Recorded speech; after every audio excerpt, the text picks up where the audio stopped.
Charles Hazlitt Upham was born on September 21, 1908, in Christchurch, New Zealand. He grew up on a farm in the Canterbury region, where physical labor and self-reliance were part of daily life. His father, John Upham, had served in the Second Boer War, and his family carried a strong sense of duty to the British Empire. Charles was educated at WWII School and then at Christ's College, one of New Zealand's leading schools. After completing his education, he studied agriculture at Canterbury Agricultural College, now Lincoln University. He graduated with a diploma in agriculture in 1930 and spent the following years working as a sheep farmer and farm manager. Before the outbreak of the Second World War, Upham was known for his quiet discipline, sense of responsibility, and strong moral character. He was not drawn to military life initially, but like many New Zealanders, the outbreak of war in September 1939 brought a clear sense of duty. When Britain declared war on Germany, New Zealand, as a dominion of the British Empire, immediately followed. Upham enlisted in the 2nd New Zealand Expeditionary Force, 2NZEF, in September 1939, one of the earliest volunteers to join. At the time, the 2NZEF was being organized to serve overseas alongside British and Commonwealth forces. The government of New Zealand authorized the formation of the 2nd New Zealand Division, under the command of Major General Bernard Freyberg, a veteran of the First World War and recipient of the Victoria Cross. Freyberg was charged with building an effective fighting force that could operate in Europe and the Middle East. Upham joined as a private in the newly formed 20th Battalion, part of the 4th Infantry Brigade of the 2nd New Zealand Division. From the outset, Upham's leadership potential was noticed by his superiors.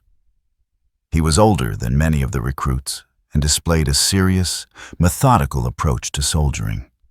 Training began in Papakura Camp, near Auckland, where the men learned basic infantry tactics, field discipline, and weapon handling.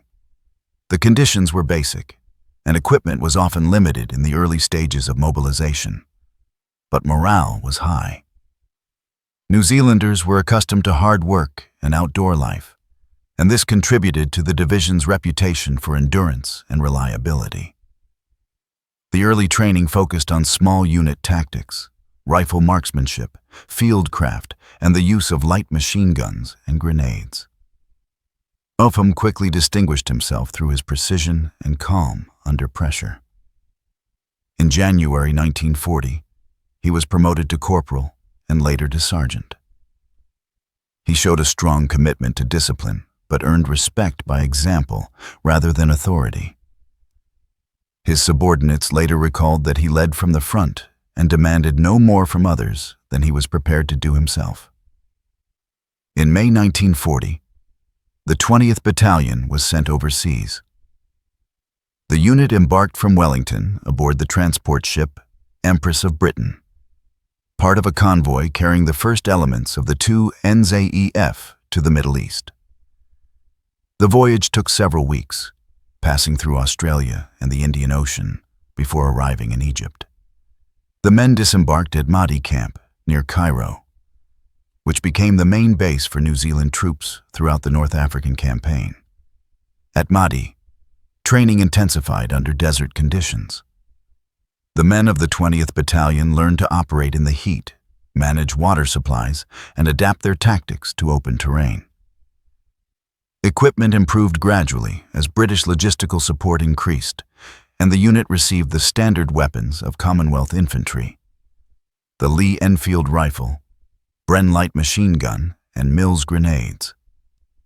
Upham was soon commissioned as a second lieutenant after completing an officer training course. His promotion reflected both his competence and the shortage of experienced officers as the division expanded. In early 1941, the 2nd New Zealand Division was moved to Greece as part of the British Commonwealth Force sent to assist the Greek army against the advancing German invasion. Although Upham and the 20th Battalion were not yet heavily engaged in Greece itself, the rapid collapse of Greek resistance and the overwhelming German air superiority forced the evacuation of Allied troops. The division withdrew southward through the Peloponnese, suffering heavy losses in equipment, but managing to preserve most of its personnel. In April 1941, the New Zealanders were evacuated by sea to the island of Crete, which was being prepared for defense against an expected German airborne assault. The transfer to Crete marked the first major turning point in Upham's wartime experience. The New Zealand troops, including the 20th Battalion, were reorganized under the command of Brigadier Howard Kippenberger within the 4th Brigade. Supplies were limited, and much of their heavy equipment had been lost in Greece. But morale remained strong. The men understood that Crete was strategically vital, controlling the sea routes between Europe, North Africa, and the Middle East. Before the battle began, Upham's role as a platoon commander placed him directly responsible for around 30 men. His duties included organizing defensive positions, overseeing supply lines, and ensuring communication with company headquarters. The terrain of Crete, with its rugged hills and olive groves, required constant vigilance and mobility. German reconnaissance flights were frequent, and Allied units faced continuous air harassment even before the main assault began. During this period, Upham's leadership style solidified.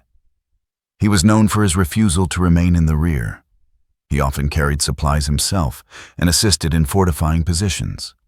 His men later noted that his composure during bombardments and air raids gave confidence to everyone around him. Despite the exhaustion from long days of digging trenches, maintaining watches, and responding to alarms, Upham ensured his platoon remained organized and alert. By May 1941, German forces under General Kurt Student prepared Operation Merkur, the airborne invasion of Crete. Upham's battalion was positioned near the key airfield at Maleme, which was expected to be a primary objective for the German paratroopers. The 20th Battalion was assigned to support defensive positions to the east of the airfield, along the Tavernidis River area.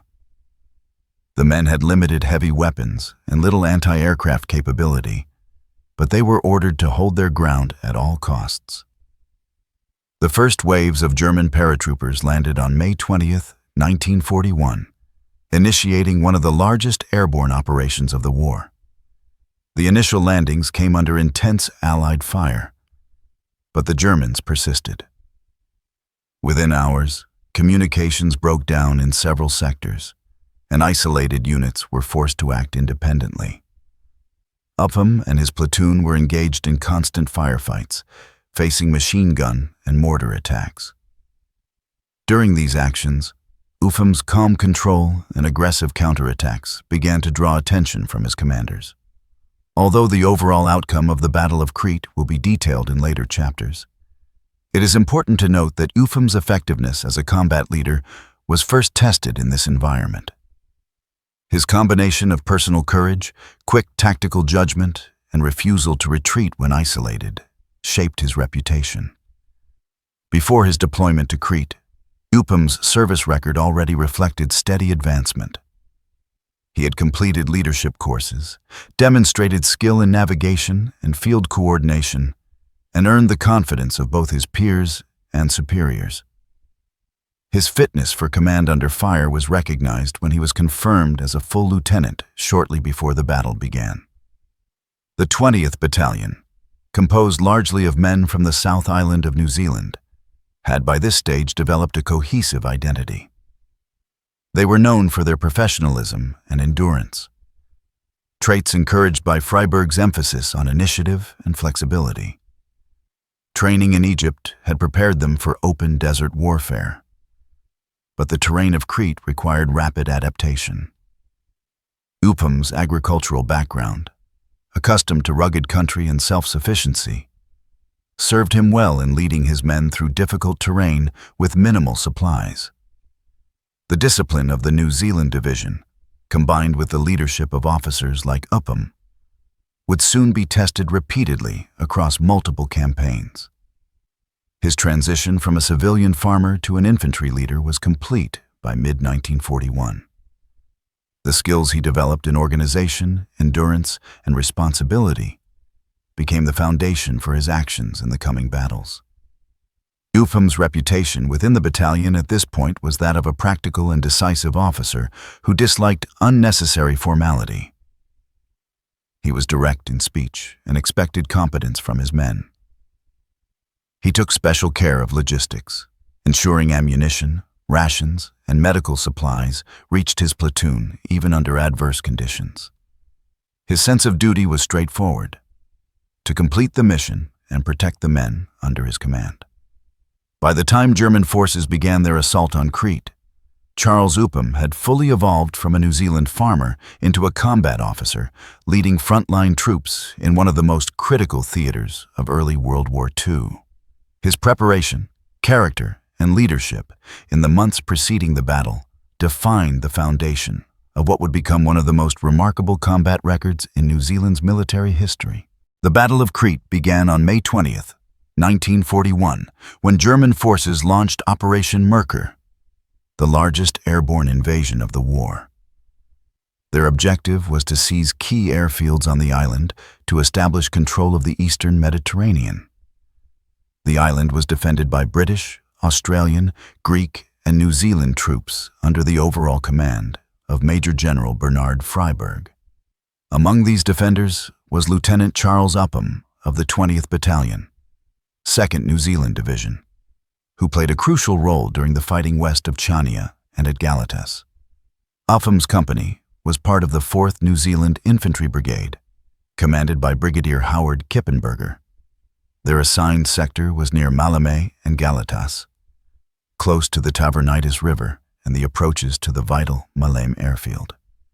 The 20th Battalion's position was spread across rough, hilly terrain with limited communication and almost no air defense capability.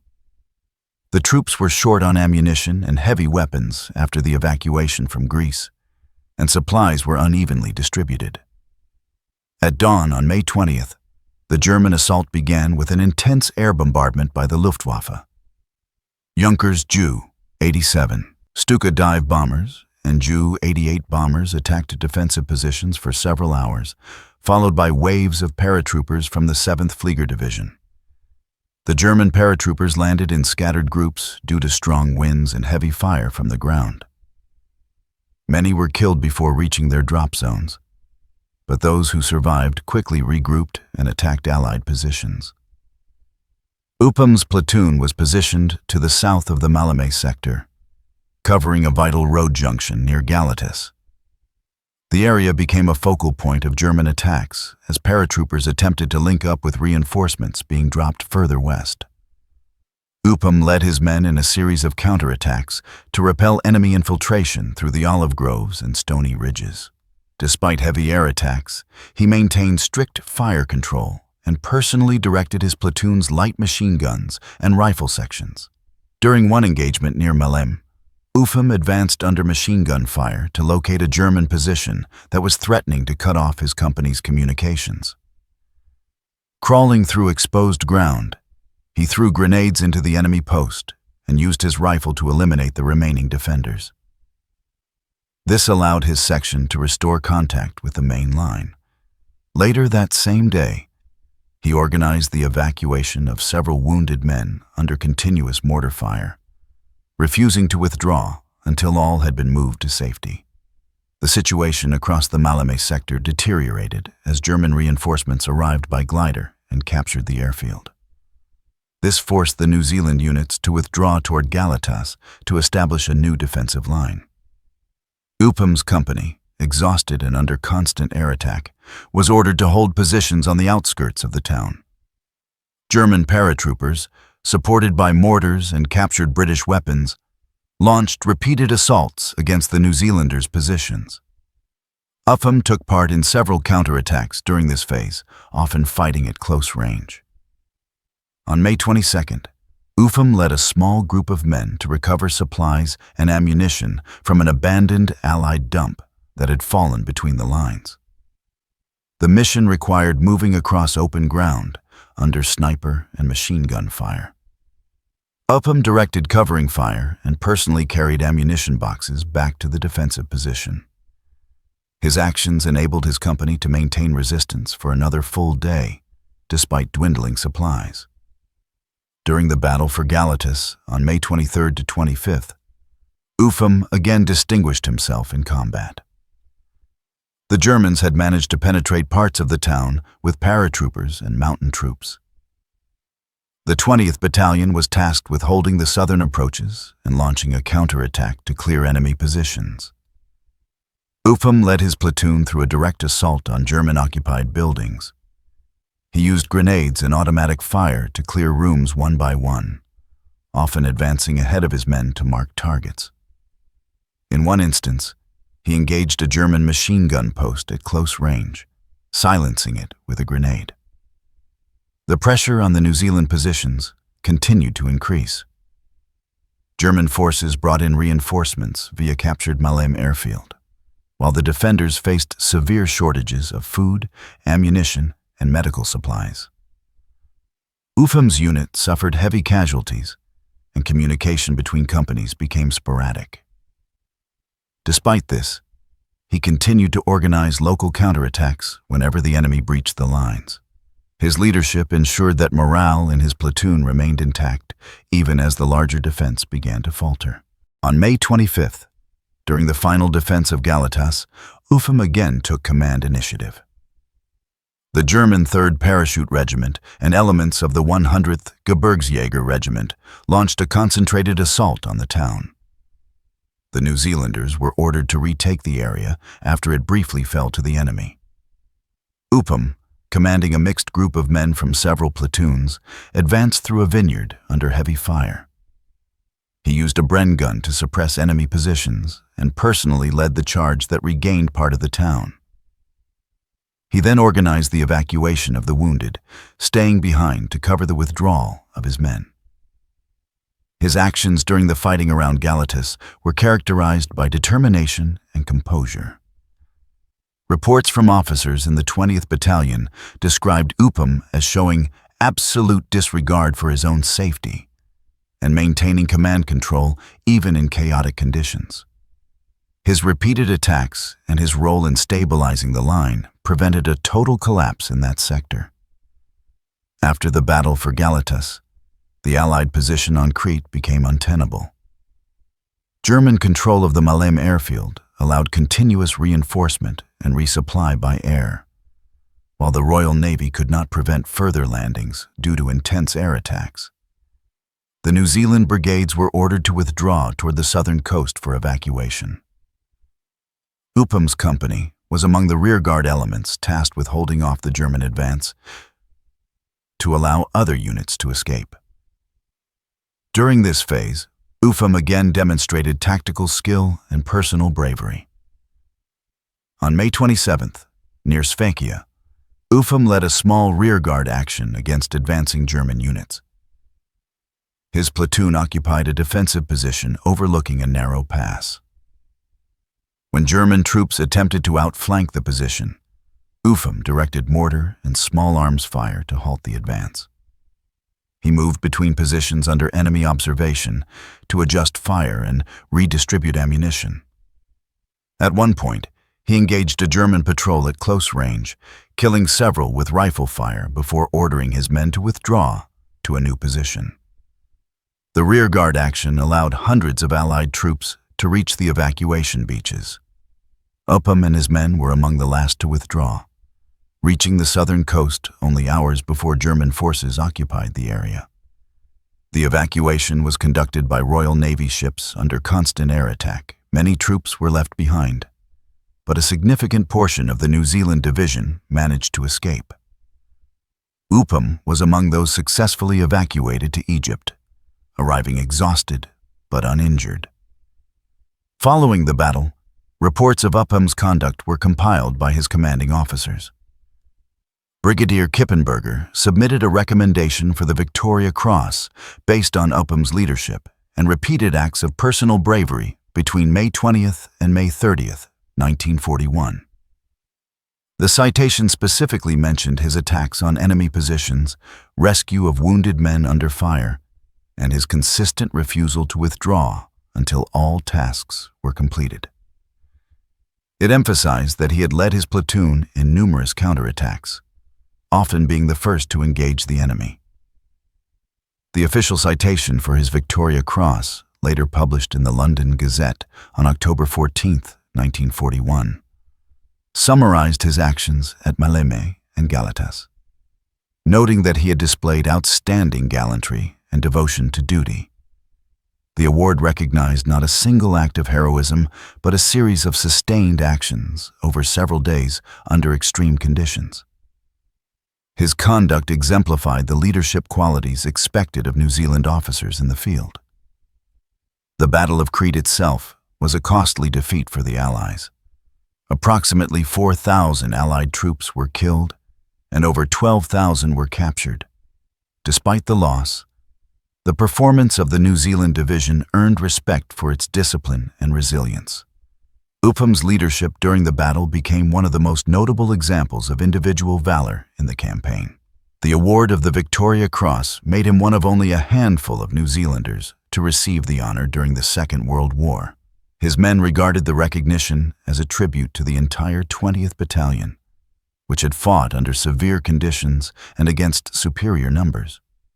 Upham's reputation within the division rose quickly, and his example was used in subsequent training as a model of frontline leadership. In the aftermath of the campaign, Upham returned to Egypt with the reorganized 2nd New Zealand Division. The experience of Crete had hardened the troops and exposed them to the realities of modern warfare against a highly trained enemy.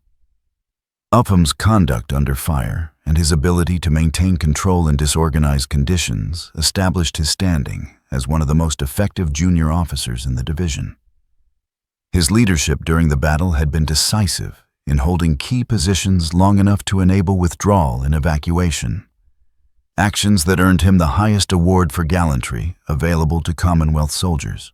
His first Victoria Cross marked the beginning of his recognition as one of the most distinguished combat leaders of the war. It represented not a single moment of courage, but continuous operational leadership during one of the most intense battles fought by New Zealand forces in the Mediterranean. After the evacuation from Crete, the New Zealand division regrouped in Egypt under difficult circumstances. The men had suffered heavy losses in equipment and personnel, and the division required several months of reorganization and reinforcement. By late 1941, the 20th Battalion, to which Captain Charles Upham belonged, was once again brought up to full strength and retrained for desert warfare. The North African desert now became the main theater of operations for the division under the command of Lieutenant General Bernard Freyberg. The strategic situation in North Africa during this period was critical.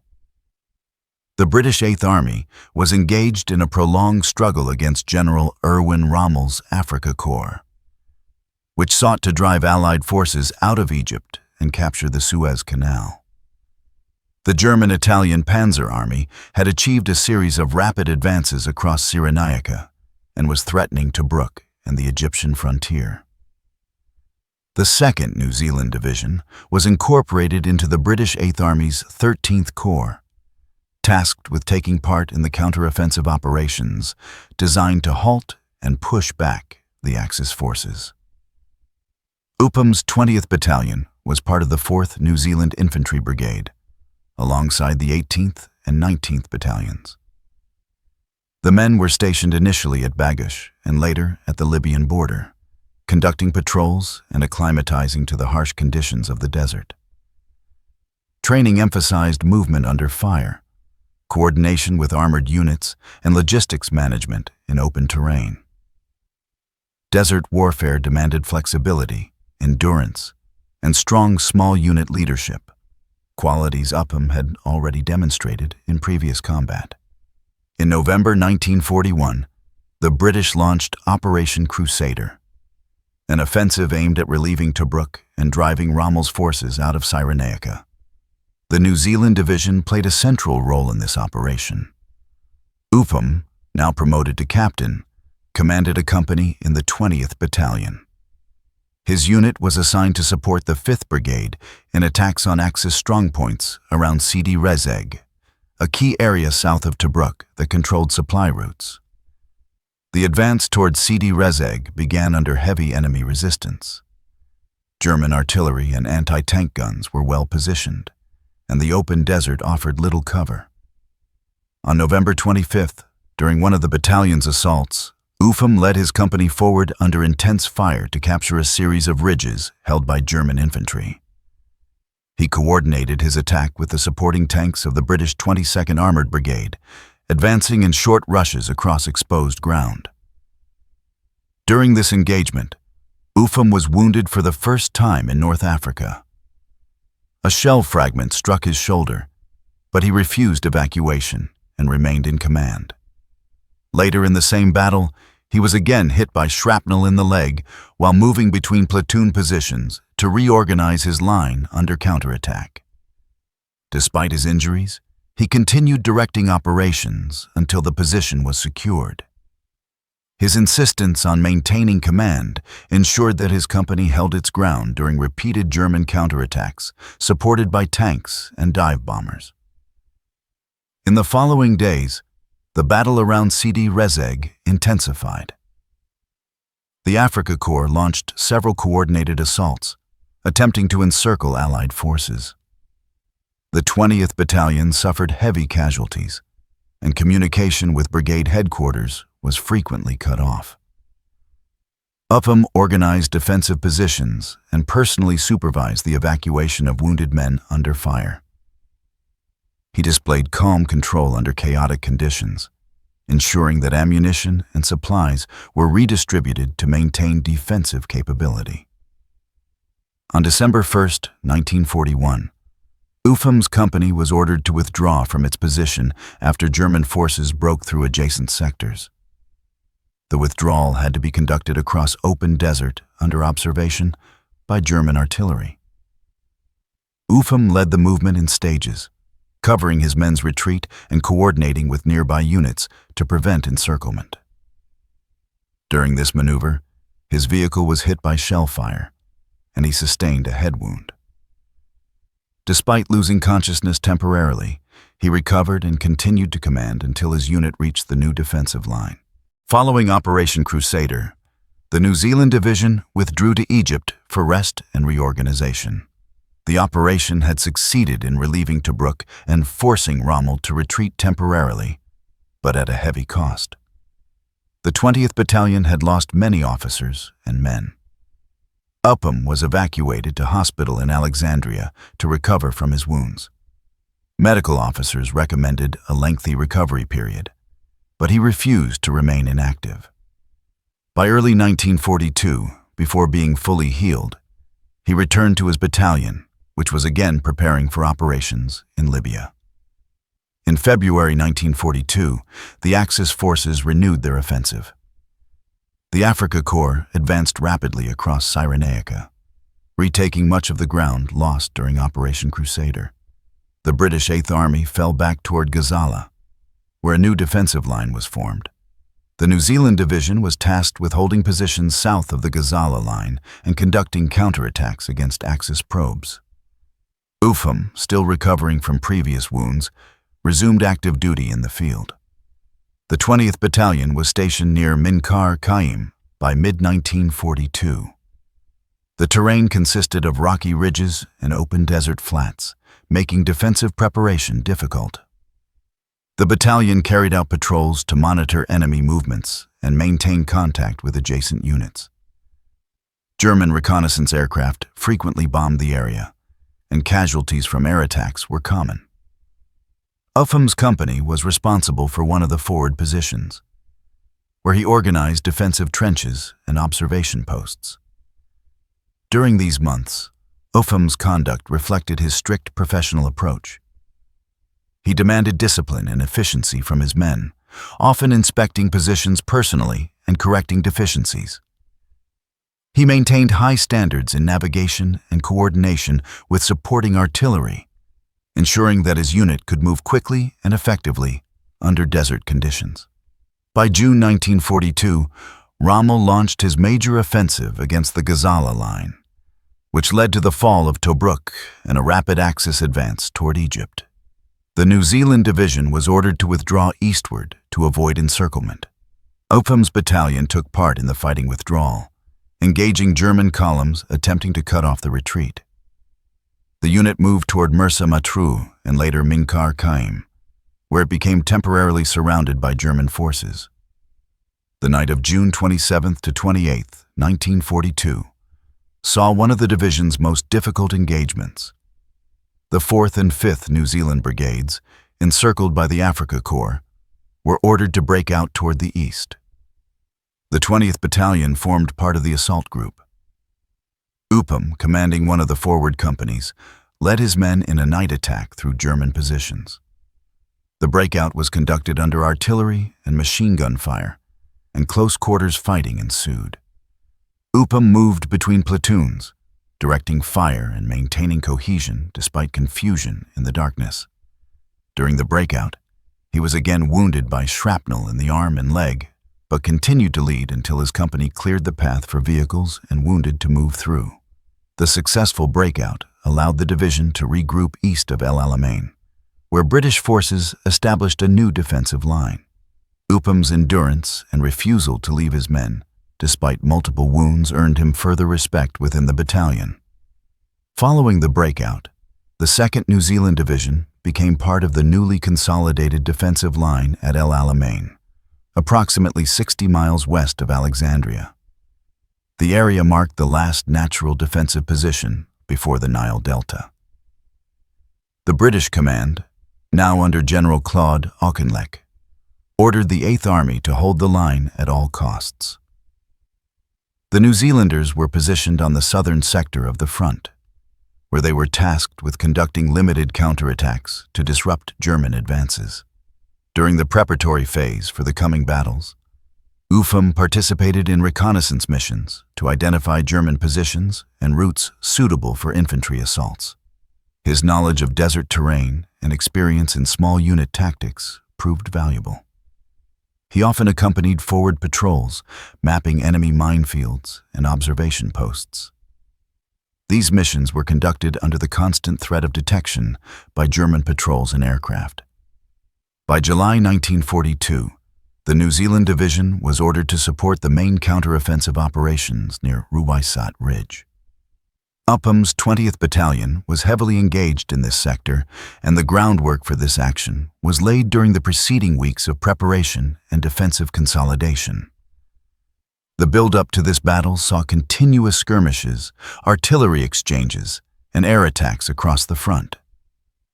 Upham's leadership in maintaining readiness and morale during this tense period was essential for the battalion's operational effectiveness. Throughout the North African campaign up to this point, Upham's conduct had been consistent in demonstrating endurance and leadership despite repeated injuries. His capacity to return to command duties after being wounded multiple times illustrated his determination and sense of duty.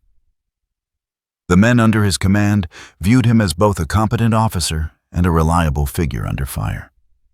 His experience in the Libyan and Egyptian deserts during late 1941 and early 1942 provided him with a tactical understanding that would soon be critical in the battles around Ruweisat Ridge. The North African campaign to mid-1942 represented a turning point in the war for both the Axis and Allied forces. The desert fighting tested every level of command, and survival often depended on individual initiative. Upham's record during this period, marked by his refusal to be sidelined despite wounds, his ability to lead effective operations under pressure, and his direct engagement in combat made him one of the most respected officers in the New Zealand Division. By the time the division reached El Alamein, Charles Upham had already earned a reputation for exceptional bravery and leadership.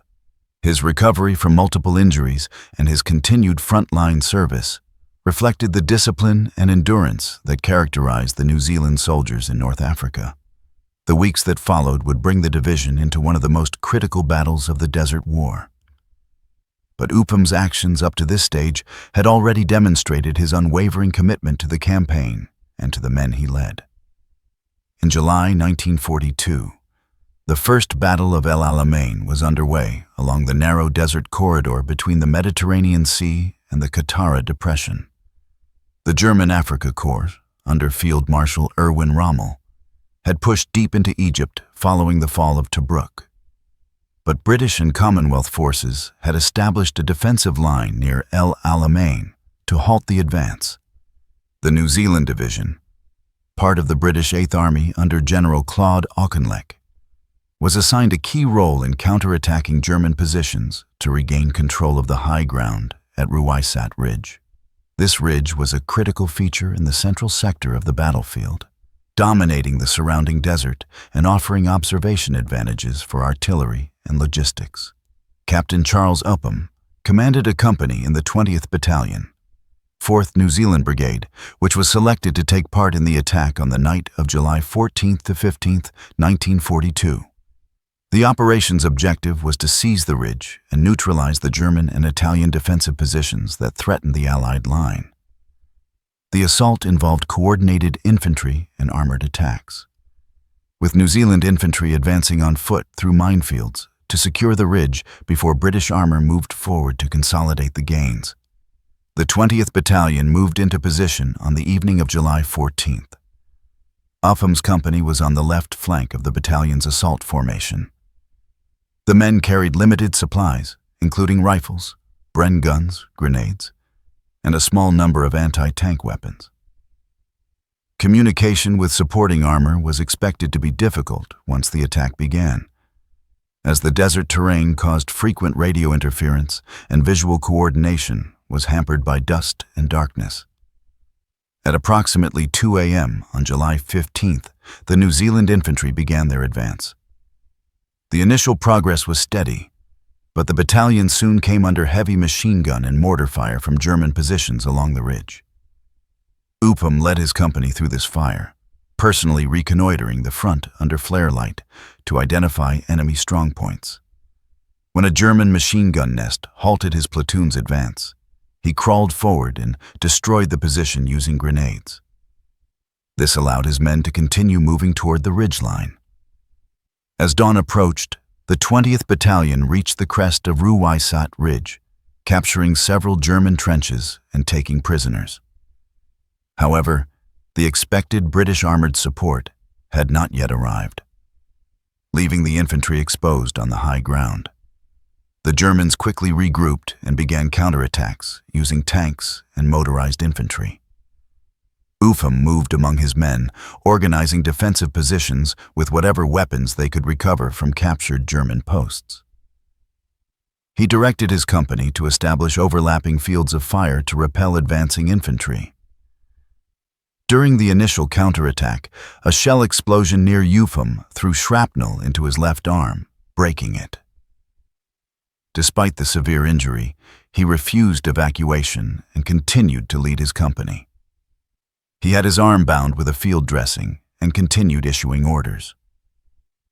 When another German machine gun post opened fire on his company's flank, Upham advanced alone, using his remaining good arm to throw grenades and eliminate the crew.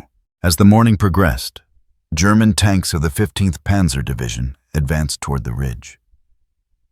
The New Zealanders had no effective anti-tank support at this stage, and ammunition for their rifles and Brens was running low. Upham coordinated the use of captured German weapons to strengthen their defense. He moved between platoons under continuous fire, maintaining control of his men and encouraging them to hold their ground. At one point, a German force managed to overrun a section of the ridge, threatening to isolate Upham's company. He gathered a small group of men and launched a counterattack across open ground, despite being under direct fire. Using grenades and small arms fire, they retook the position and recovered several Bren guns that had been lost. Upham personally manned one of the guns and used it to suppress enemy movement. By midday, the situation had become critical. The 20th Battalion was exposed to concentrated tank and artillery fire, and the supporting British armor still had not reached the front. German forces began encircling the New Zealand positions, cutting off routes for resupply and evacuation. Upham's company had suffered heavy casualties, but he continued directing resistance. He positioned his men in small groups to maximize cover and instructed them to conserve ammunition for close-range defense. When the German tanks closed to within a few hundred meters, Upham moved forward to coordinate with an attached anti-tank section. Despite his broken arm and loss of blood, he assisted in aiming and firing a captured German anti-tank gun, destroying at least one vehicle before the weapon was disabled by return fire. His conduct during this phase of the battle was later cited as decisive in delaying the enemy advance long enough for some of the New Zealand forces to withdraw. As the fighting continued into the afternoon, the battalion situation deteriorated further. Communication with brigade headquarters was lost, and ammunition supplies were nearly exhausted. German infantry, supported by machine guns and mortars, advanced on the remaining New Zealand positions. Upham moved from post to post under heavy fire, reorganizing defenses and redistributing the few remaining grenades and rifle magazines. During another counterattack attempt, Upham was shot through the left elbow, worsening his already broken arm. He continued to command using his right arm and refused to be carried to the rear. Witnesses later recalled that he moved continuously across the line, shouting orders and directing fire until his company was nearly surrounded. His ability to maintain control under such conditions prevented a complete collapse of the battalion's sector for several hours. By late afternoon, the German attack overwhelmed much of the ridge. The 20th Battalion survivors were ordered to withdraw, but many were cut off by German armor. Upham and a small group of men attempted to fight their way out toward friendly lines. During this movement, he was hit again, this time in the leg, by machine gun fire. Despite this additional wound, he continued to direct the movement of his men until he was physically unable to walk. German troops eventually overran the area, capturing the remaining New Zealanders. Upham was found severely wounded but still conscious. He was given emergency medical treatment by German medics and taken prisoner.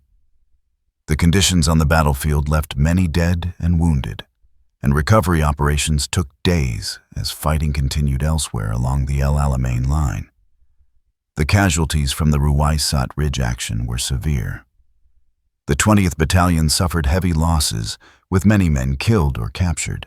The failure of armored support to arrive on time had left the infantry exposed to counterattack.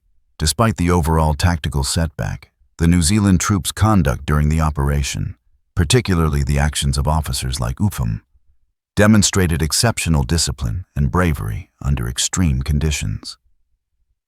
After the battle, reports compiled by officers who had witnessed Upham's leadership described his actions as among the most outstanding displays of courage seen in the campaign. His repeated assaults against enemy machine gun positions, personal destruction of several posts, and his leadership despite multiple wounds were all detailed in testimonies submitted to higher command. His refusal to withdraw or accept medical evacuation, combined with his effective control of his company throughout prolonged engagement, formed the basis for a recommendation for a second Victoria Cross. The recommendation emphasized specific actions during the battle: his advance under machine gun fire to eliminate enemy positions, his direction of defensive fire with one arm broken, his counterattack to recapture lost ground, and his organization of resistance during encirclement. It was noted that his conduct directly contributed to the delay of the German advance in that sector, providing time for other New Zealand and British units to consolidate positions further east. The official citation, later published in the London Gazette in May 1945, summarized his gallantry at Ruweisat Ridge, stating that his leadership and disregard for personal safety had been of the highest order. It highlighted that his actions in July 1942 matched, and perhaps exceeded, the courage displayed during his earlier award in Crete. Upham became the only combat soldier of the Second World War to receive a bar to his Victoria Cross, signifying a second award of the same decoration. The engagement at Ruweisat Ridge was one of the fiercest fought by New Zealand troops during the North African campaign. It demonstrated both the effectiveness and vulnerability of infantry operations without adequate armored support. Upham's leadership during the battle became symbolic of the determination of the New Zealand division during this critical stage of the war. His ability to continue fighting despite multiple severe wounds, including a shattered arm, made his actions one of the most extraordinary examples of sustained battlefield leadership in Commonwealth military history. Although the tactical outcome of the operation was a setback, the resistance on Ruweisat Ridge delayed Rommel's momentum and contributed indirectly to the stabilization of the front before the decisive Second Battle of El Alamein later that year. The New Zealand Division's performance under such conditions reinforced its reputation as one of the most reliable formations within the Eighth Army.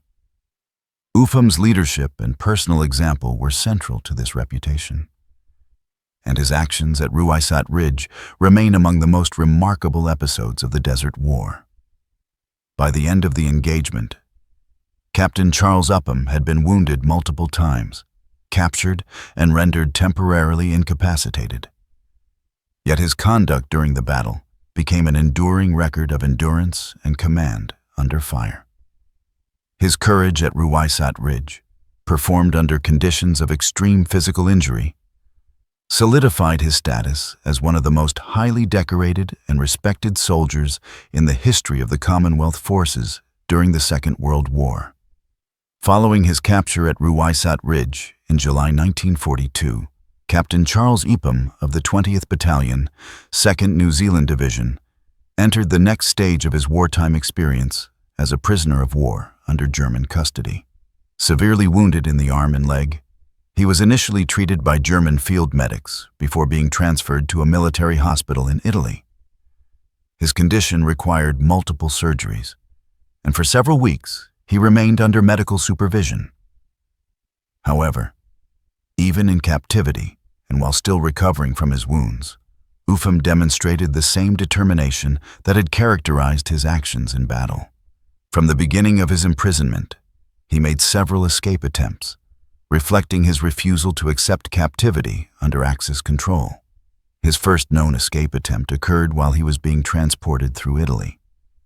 Despite his injuries and the presence of armed guards, he attempted to leap from a moving truck, injuring himself further in the process.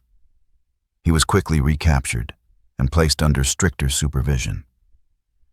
After his initial recovery, Upham was moved to a prisoner of war camp near Florence, where he joined other captured Allied officers. The camp, operated by Italian forces under Axis coordination, maintained relatively standard conditions compared to later German-run facilities, but security remained tight. Nevertheless, Upham began organizing and assisting in escape planning almost immediately. In one instance, he attempted to scale the camp's perimeter fence under cover of darkness. The attempt failed when guards spotted him in the act, and he was subsequently placed in solitary confinement. Despite this, he continued to look for opportunities to escape. His repeated efforts drew the attention of both Italian and German authorities, who began classifying him as an escape risk, a label applied to prisoners known for multiple escape attempts or disruptive behavior. In September 1943, following Italy's surrender to the Allies, many POW camps in the region became chaotic as Italian guards fled and German forces moved in to secure control. During this period, many Allied prisoners successfully escaped. Upham again attempted to flee, but was caught by German troops while trying to move toward the advancing Allied lines in southern Italy. After his recapture, he was transported north to Germany for detention under direct Wehrmacht authority. Upon arrival in Germany, Upham was sent to Oflag 7B, a high-security camp for captured officers located near Eichstätt, Bavaria. The camp housed several hundred Allied officers, including British, Australian, and New Zealand personnel. Even under stricter German control, Upham's conduct remained unchanged. Within weeks of his arrival, he attempted another escape, using a makeshift rope to climb the outer fence. He was once again caught, this time after being tracked by dogs. Following this attempt, German authorities deemed him one of the most uncooperative prisoners in their custody. Because of his repeated defiance, Upham was transferred to the maximum security prisoner of war facility at Colditz Castle, Oflag 4C in Saxony. Colditz was reserved for prisoners considered incorrigible or highly likely to escape. It housed officers from across the Allied nations, including those who had repeatedly broken out of other camps. German guards at Colditz maintained constant surveillance, and escape attempts were met with harsh punishment. Upham arrived at Colditz in late 1944. Despite his injuries and the heavy fortifications of the castle, he continued to display resistance toward his captors. While at Colditz, he became part of the network of Allied officers who engaged in coordinated escape planning, intelligence sharing, and resistance activities. Although he did not successfully escape from Colditz, he made multiple attempts, including one where he tried to saw through a window bar, using improvised tools before being discovered. His behavior earned him respect among his fellow prisoners and further reinforced his reputation for persistence and discipline under captivity. Conditions at Colditz were severe, especially as the war neared its end. Food shortages, limited medical supplies, and freezing conditions during the winter of 1944-45 made survival difficult. Despite this, Upham maintained strict military conduct, encouraging discipline among other prisoners and refusing to cooperate with German authorities beyond the minimum required under the Geneva Convention. As the war in Europe drew to a close, Allied forces advanced into Germany from both east and west. In April 1945, American troops of the 1st U.S. Army reached Colditz Castle. On April 16th, the castle was liberated, and the remaining prisoners, including Upham, were freed. After years of imprisonment and repeated escape attempts, Upham's war was finally over. Following liberation, Upham was transported to England for medical evaluation and debriefing. His condition reflected the physical toll of his captivity and earlier wounds, but his mental resilience remained intact. British and New Zealand military authorities began reviewing his service record and the recommendations for gallantry awards that had been made prior to his capture. Reports from fellow officers and men who had fought under him at Ruweisat Ridge formed the basis for confirming his second Victoria Cross. In May 1945, the London Gazette published the official citation for his second Victoria Cross, awarded for his actions at Ruweisat Ridge in July 1942. The award made him the only combat soldier of the Second World War to receive the Victoria Cross twice. The citation described his conduct as an outstanding example of leadership, determination, and personal bravery, emphasizing his continued command despite multiple severe wounds and his destruction of several enemy positions while under direct fire.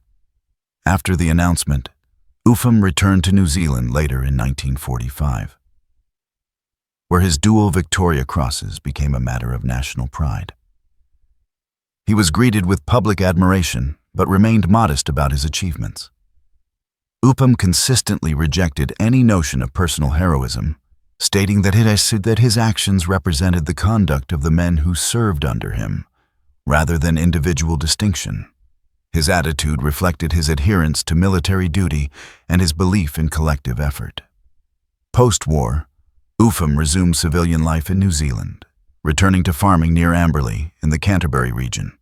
Despite widespread offers of financial assistance and public gifts in recognition of his service, he refused personal monetary rewards. When the New Zealand public raised funds to present him with a gift of land, he requested that the money instead be used to support the education of the children of soldiers who had been killed in action. Upham's wartime experiences, particularly his conduct as a prisoner of war, continued to attract attention in military and historical circles. Accounts from fellow POWs confirmed his constant defiance and refusal to cooperate with German authorities.